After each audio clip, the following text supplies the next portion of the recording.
So before we get started here, let me just say, warning, if you have not completed the main story of Tears of the Kingdom yet, get out of here. Oh boy, new Zelda story. Now that's something we don't have to talk about every day now, is it?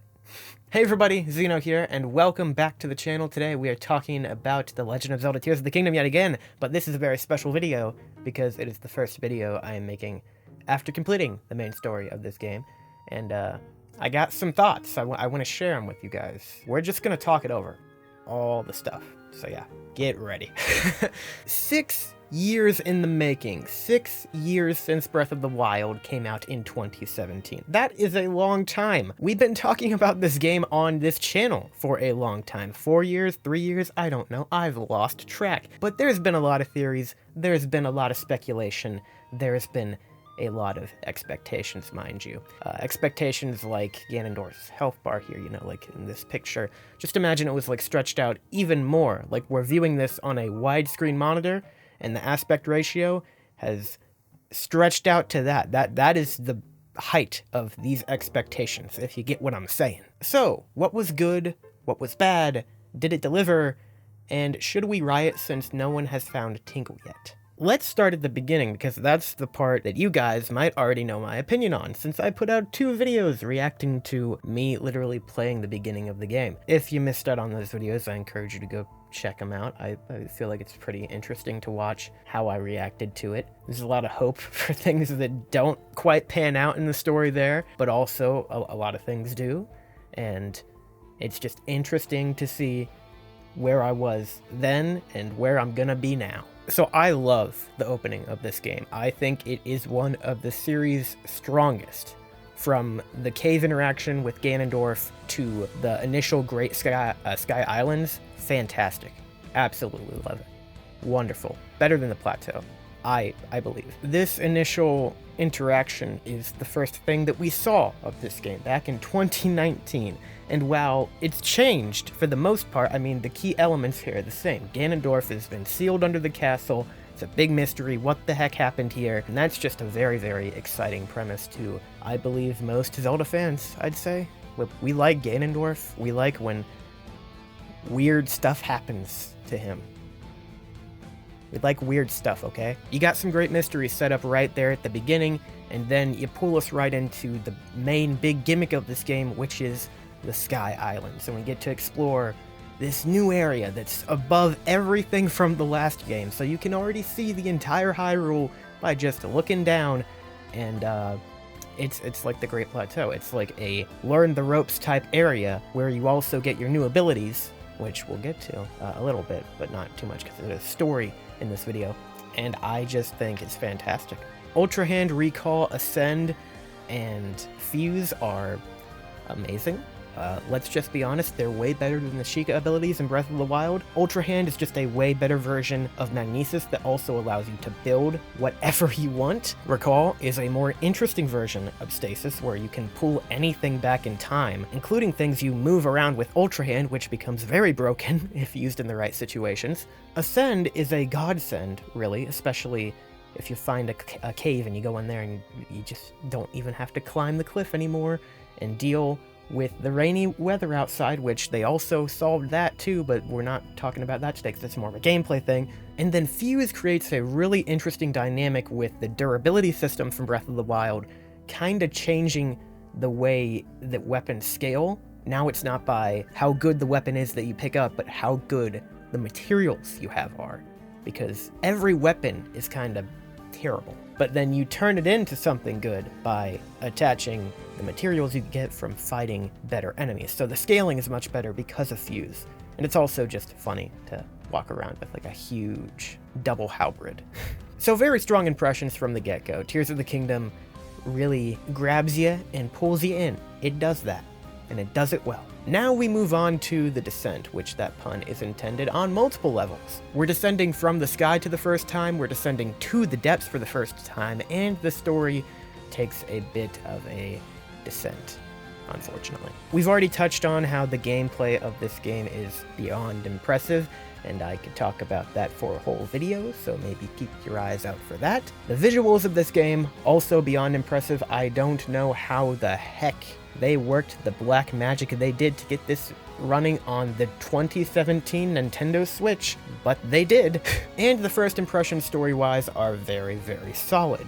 Although that all kinda hits a snag once we see Zelda disappear in front of Hyrule Castle, and the objective of the game becomes, what happened to Zelda? From here, the story branches off into 3 main quests. We have the Depths quests, we have the Geoglyphs, and then we have the regional phenomena. I love this. I love that we have different directions we can go in here. We're not just pointed to Impa, and then she tells us go to the 4 dungeons and then go beat Ganon, or you can go beat him now if you want, but that's probably a bad idea. There's a lot more depth here, but there's also a lot of limitations based on non-linearity. Let's go down the list, starting with regional phenomenons. These are fun. You know, it's always fun to visit the Gorons, the Zora, the Rito, and the Gerudo. But I have to be honest, after doing that in Breath of the Wild and reusing this Hyrule, they kind of don't have the same impact, and in a lot of ways were uninteresting to me after a little bit.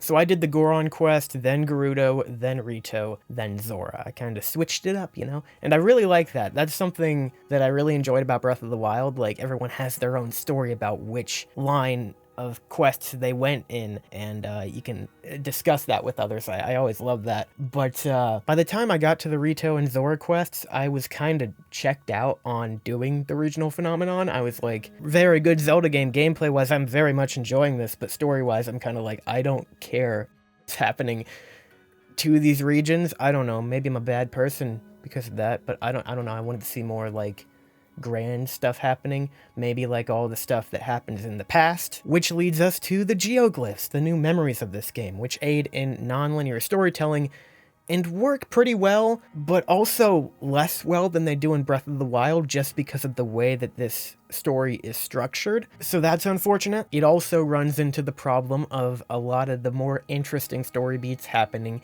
in the past, just like Breath of the Wild. The final main quest line relates to the Depths, and I kind of feel like it's unfortunately the afterthought of the 3, which is a shame because the Depths is the most interesting part of this new game. I'll get to that in a little bit. I have a lot to say about that.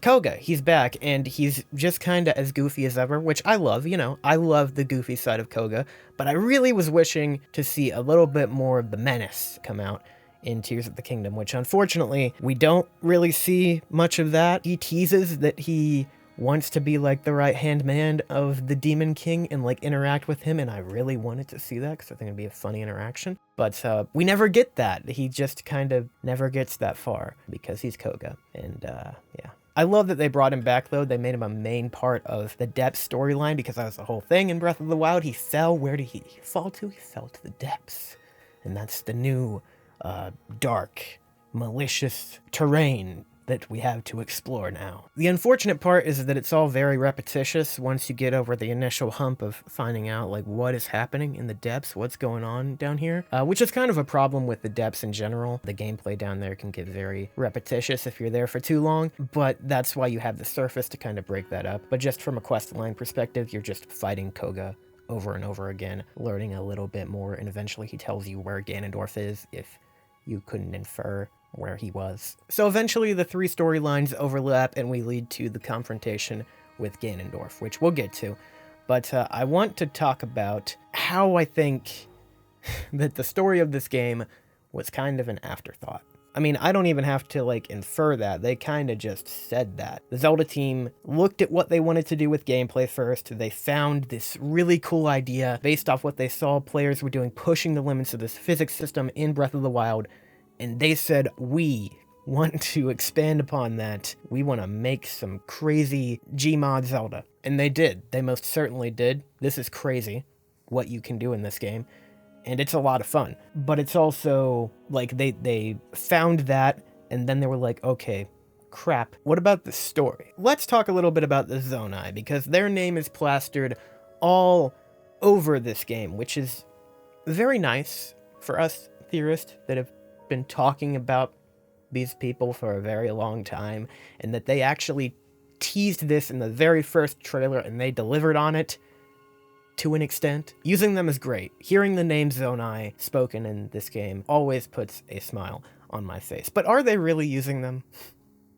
Did the Zelda team really do something interesting with the race of the Zonai? How much do we actually know about the Zonai? They only show us two, being Rauru and Minoru, and even then we get like lots of retcons about what exactly the Zonai are based off what we saw in Breath of the Wild. It feels like they kinda weren't sure if they were gonna do anything with that eventually. Then they thought, oh, we're making a sequel, we have this mysterious tribe that we can use, but we want to do stuff with Sky Islands, and we're gonna work that in, even though it kind of is gonna contradict what the subtext of the story was in Breath of the Wild, what might be happening with the Zonai.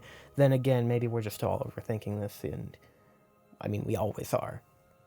That's what we do. I don't know about you guys though, but I'm kind of disappointed. I mean, it's nice to see the Zonai in this game. It's nice to see Rauru, Minoru. They're pretty cool. I like the goat people. Design-wise, they're pretty interesting. But the backstory we get is very vague. They're descended from the gods. That's what we're told, at least. That's what the Hylians believe. They come from the sky. But why are there only two of them left? What happened to the rest of the race? When did this happen? At the beginning of Hyrule, right? Like, they founded the kingdom, which is so funny because of that joke that I made in the final Zonai video about them creating the kingdom of Hyrule. That actually came true. And what the heck is up with the secret stones? Hate the name, by the way. Call them like the Zonai Tears or something. Every time I heard the word secret stone spoken, I wanted to just grab whoever was on screen and choke them. Is that a little much? I don't know, guys. It sounded corny. But yeah, what they do with the Zonai in this game is interesting. They do something. They tease a lot of stuff that they don't really ever deliver on, which, leave it to the Zelda series. But they also kind of contradict a lot of stuff from what the established lore tells us. How does this fit in with the lore of Skyward Sword? Why weren't the Zonai in the sky around then? Because at the beginning of the Kingdom of Hyrule, this had to happen between Skyward Sword and Minish Cap, right? If we're going by that. Then again, the timeline is maybe off the table now. That's another thing we have to get to. But yeah, what they did with the Zonai in this game was interesting, to say the least. Little side tangent here, but what about Typhlo Ruins and Thundera Plateau? Am I the only one that's really upset that there's like no explanation for the phenomenon in Breath of the Wild there? Why Typhlo Ruins is dark and why Thundera Plateau has the thunderstorm? Like, we don't learn anything new about that in Tears of the Kingdom as far as I am currently aware. If we do, please enlighten me. I would love to know. But let's bring it back, get into the convergence of the three storylines now, because that's what I think the story actually does pretty well. The dragon storyline with Zelda is clever, and I like it, but I think the way they tell it kind of ruins it. The dragon tears being the geoglyphs, and how that connects to the name, and how the Ouroboros is really about the cycle that Zelda is in, like this time loop, and that creates the events of this game. That's all really good, really interesting stuff, but it's all tied to the geoglyphs. The memories, which you can view in any order. And like the second geoglyph that I viewed was the Master Sword one, where Zelda is talking about like, oh, I can't even remember what it was, but I basically figured out what was happening like with the second memory that I viewed. It's unfortunate. That's why I kind of say that the memory structure is a good way to go with telling a story in a very non-linear game like this, but also, this particular story really does not lend itself well to doing it that way. I also think they spend way too little time on story. You could expand upon a lot of what's happening here a whole lot more, make it more interesting, get into the details, don't just give us, these are the big plot points, and leave, which is what the memories do, because it all happens in the past, and I will never get over that. Let's talk about Ganondorf, though, because he's sick. This guy is wicked in all three of his new forms.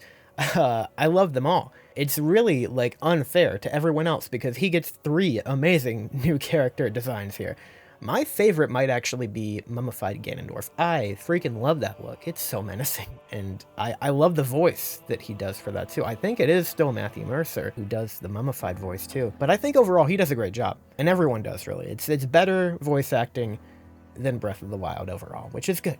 It's good. I like what Ganondorf gets to do in this game, but I wish he got to do more. In all honesty, he probably did more than I expected him to do, because he did show up before the final boss, and you got to fight Phantom Ganon throughout because of the Gloom Hands and the confrontation in Hyrule Castle, which was cool, but it's still not enough for me. I wish that we got to see more of, like, Ganon in the past.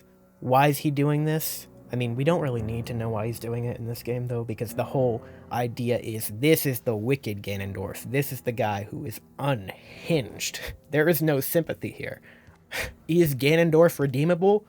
Not this one. But well, I think that kind of works for Ganondorf in this game, being a very one-dimensional, I'm evil character. I don't think it works in that, like, everyone is that way. Everyone is very one-dimensional, like, you can read them right away, why they're there, what they're doing in this story. I also want to point out Sonia real quick, and how she's used in the story, because they severely underuse her, I think. We don't, like, get to learn much of anything about her beyond she's the queen. Rauru married her. I want to know more. I want to know what's the backstory of Sonia. She has the time ability too, right? It's the time ability I think she has, because Rauru has the light. Like, what's the story there? She has a secret stone, but, like, there has to be it's amplifying powers. There was something there before. Is she... Well, I guess that would make sense. She'd be the incarnation of Hylia at that point, so she's part of the bloodline. See, I'm figuring it out as I go. This is how it happens with the Zelda games, because they don't tell you anything. You gotta figure it out yourself.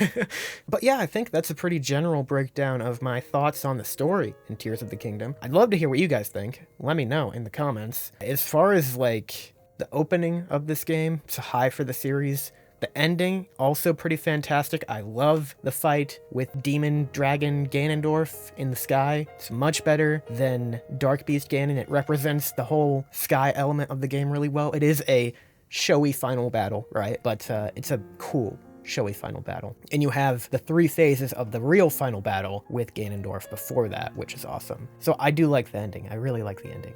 I don't like the true ending, though, because what is the point of it? What is it trying to tell us? Minoru's there, but she doesn't tell us anything new about the Zonai. There is a hint there where Zelda says she wants to tell Link about so much that happened in the past. That could be hinting at story DLC set in the past with Zelda, finally a playable Zelda, I don't know. Or even like a new game set there. Although, in all honesty, I don't think that's going to happen. Few final thoughts. I wish there were more cutscenes. I wish the story was grander, just told us more of the details. Because I also think a major issue with the story in this game is how little there is compared to how much content is in the game. You can go hours and hours and hours just kind of running around Hyrule doing stupid, dumb stuff like making a bomb machine, I don't know.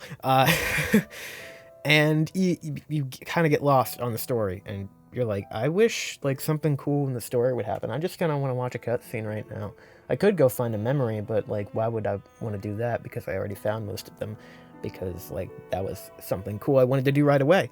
So yeah, I don't know, it's weird, but I wish there was more story content. I think it would be cool if we had, like, some of the side quests maybe further expanded upon. We had better side quests in this game overall, for sure, than in Breath of the Wild. There's still a lot of fetch quest stuff and a lot of stuff without good rewards, but there is stuff with good rewards, and there are cool side quests. I just wish, like, maybe we could put some cutscenes into those, make them, like, actually high production quality, give these characters some more character, let people voice act in Zelda more, and it actually be good. Final verdict, I think that Tears of the Kingdom's story is disappointing for the potential that it had, because it could have been something really, really special, which I think I've kind of said my piece on with the many theories of what I thought the story would tell. Maybe I'm just being kind of biased because those were my ideas, that's what I would have liked to see, but I don't know. I thought about it a really long time, and I think they could have done